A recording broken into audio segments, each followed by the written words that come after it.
नमस्कार, बिहार तक में आपका स्वागत है और मैं हूं सुजीत। जनता दल यू के संसदीय बोर्ड के अध्यक्ष उपेंद्र कुशवाहा दिल्ली के एम्स में भर्ती हैं, पर चिंता की कोई बात नहीं है।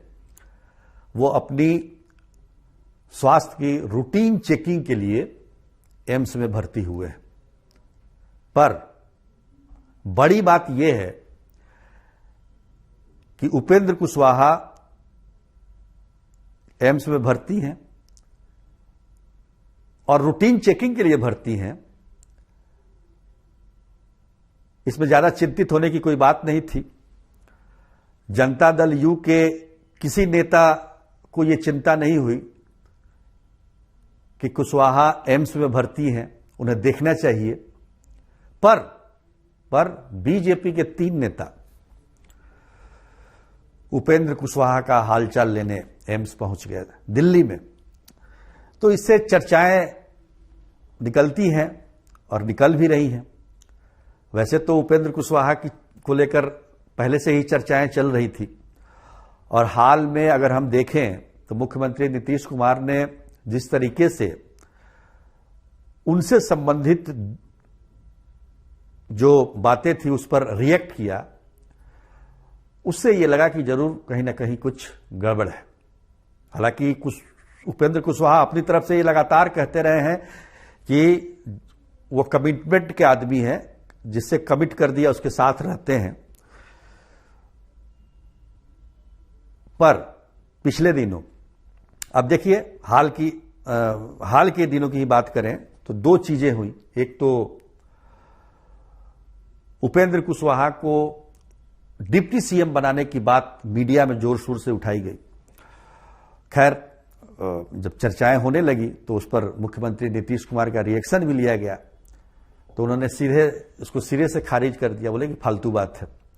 और वैसे भी व्यवहारिक तौर पर वो ठीक लग भी नहीं रहा था, क्योंकि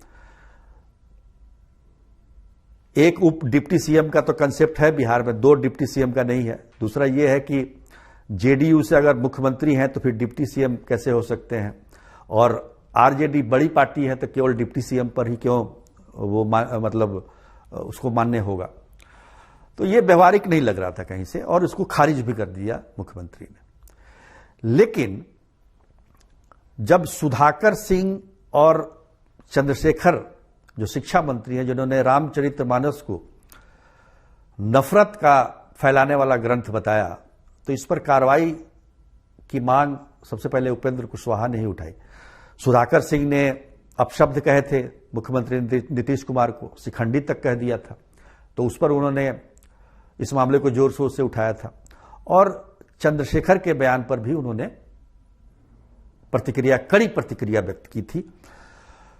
और जब आरजेडी की तरफ से कार्रवाई में देरी हुई, हालांकि सुधाकर सिंह पर शोकॉज नोटिस जारी कर दिया आरजेडी ने, पर चंद्रशेखर के मामले में पार्टी का रवैया जो है वो स्पष्ट नहीं है। और उसके पीछे यह भी माना जा रहा है कि इसका जो राजनीतिक लाभ भी मिल सकता है, क्योंकि बीजेपी जिस तरीके से हिंदू मुसलमान कर रही है, तो हिंदुओं को बांटने के लिए जातीय जनगणना तो हो ही रही है खैर, लेकिन ये एक हथियार बन सकता है आने वाले समय में। तो इसलिए आरजेडी ने इस पर कोई साफ अपना मंतव्य नहीं दिया। तब उपेंद्र कुशवाहा ने कहा कि लगता है कि आरजेडी बीजेपी के दबाव में है, इसलिए वो रिएक्ट नहीं कर रही है, क्योंकि उनको जो है केंद्र सरकार से कुछ फेवर लेना है। अब फेवर क्या हो सकता है? लालू यादव पर केस चल रहा है, राबड़ी देवी पर केस है, तेजस्वी यादव पर केस है, इसमें कुछ फेवर मिल जाए, कहने का आशय उनका ये था। इस बात को लेकर भी मुख्यमंत्री नीतीश कुमार ने कड़ी प्रतिक्रिया दी और कहा कि ऐसी बात उपेंद्र कुशवाहा को ऐसी बात नहीं होनी चाहिए।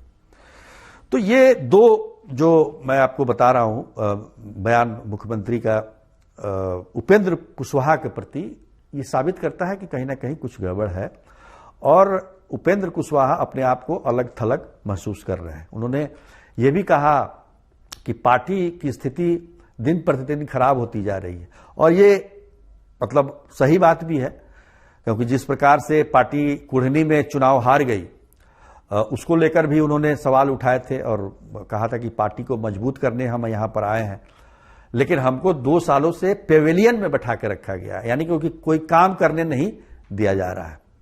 इस पर ललन सिंह जो कि राष्ट्रीय अध्यक्ष हैं जनता दल यू के, उन्होंने भी रिएक्ट किया था।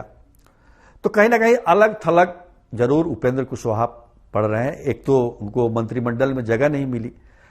आपको याद होगा कि 14 मार्च 2021 को बड़े ही धूमधाम के साथ उन्होंने अपने राष्ट्रीय लोक समता पार्टी का विलय जनता दल यू में कर दिया, और उस समय हम लोग मौजूद थे जनता दल यू के पटना ऑफिस में। काफी भीड़ थी वहां पर, और जब उपेंद्र कुशवाहा आए तो मुख्यमंत्री नीतीश कुमार बहुत उत्साहित थे और उनका वो एकदम ललायत दिख रहे थे उनके स्वागत के लिए, क्योंकि विधानसभा चुनाव में कुछ इस तरह के रिजल्ट आए थे जिसमें उपेंद्र कुशवाहा की पार्टी ने, जो कि उस समय महागठबंधन के साथ थी, उन्होंने बहुत नुकसान पहुंचाया था। पर ऐसा लगने लगा था कि उपेंद्र कुशवाहा का कद बढ़ेगा, उन्हें आते ही उन्हें विधान परिषद का सदस्य बना दिया गया। लेकिन जब सरकार बदली तो लग रहा था कि उपेंद्र कुशवाहा को कोई ना कोई मंत्री पद जरूर मिलेगा, लेकिन ऐसा हुआ नहीं। उस समय भी लोग मान रहे थे कि नाराज हैं, क्योंकि जिस दिन शपथ ग्रहण था उसी दिन वो यहां से पटना से पुणे चले गए थे, और बाद में उन्होंने बताया कि पुणे में कोई उनका निजी काम था, वो शपथ ग्रहण समारोह में भी नहीं थे। तो नाराजगी कहीं ना कहीं थी, लेकिन वो झलकाना नहीं चाहते हैं। वैसे तो आमतौर पर नेता जो है प्रत्यक्ष तौर पर अगर उनको नाराजगी है तो प्रत्यक्ष रूप से प्रकट नहीं करते हैं, नहीं नाराजगी होता है तब वो प्रकट करते हैं। तो ये स्थिति है। अब देखिए, अब आज जो है बीजेपी के 3 नेता प्रियरंजन पटेल, संजय टाइगर, योगेंद्र पासवान, ये लोग मिलने गए उनसे, और कहीं ना कहीं ये लगता है कि दिल्ली में उपेंद्र कुशवाहा है तो निश्चित तौर पर जो बीजेपी के शीर्ष नेतृत्व है बीजेपी का, वो तो दिल्ली में ही है। तो कहीं ना कहीं लग रहा है कि उपेंद्र कुशवाहा डावाडोल हो रहे हैं, और होना भी चाहिए, क्योंकि जो राजनीतिक, हालांकि उन्होंने अपनी पार्टी का तो विलय कर दिया है, उसको रिवाइव कैसे करेंगे और क्या करेंगे, बीजेपी में जाएंगे या अलग पार्टी बनाकर फिर एनडीए में शामिल होंगे, जैसा कि उन्होंने 2014 में किया था। 2014 में ही राष्ट्रीय लोक समता पार्टी बनाई थी उन्होंने, और 21 में उसका विलय कर दिया जेडीयू में।